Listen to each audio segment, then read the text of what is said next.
Uldus aizies no sapņu planētas vēstures. Šodien viņi saka, ka pirmie cilvēki tika atrasti Tanzānijā, Uldus aizā. Domājams, ka pirms 3 miljoniem gadu pētījis paņēma rakšanas nūju un kļuva par inteliģentu cilvēku, bet viņi joprojām zina, ka tā ir viltošana.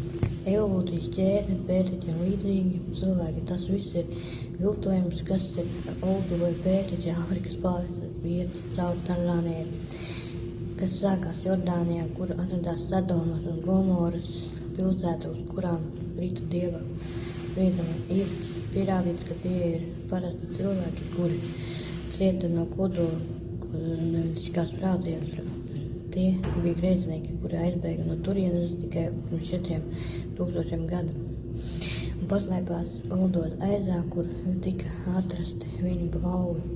Bībele to visu izskaidro, jo Bībeles ir dzīves relikts. Jūs neesat pētiķi, jūs neesat dzīvnieki, jūs esat cilvēki, Dieva radījums.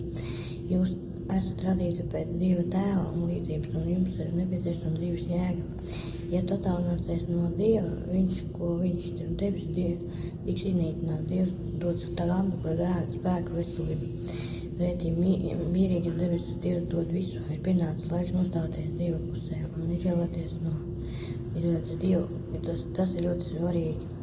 Ja jūs neesat daļa no baznīcas un vēlaties uzzināt patiesību par dzīves jēgu un izcelsmi, jūs aicina jūs svētdien pievienoties šeit Bībeles studijā konferencē. Ieeja bez maksas, rakstiet mums vai man, mēs jums ar prieku atbildēsim.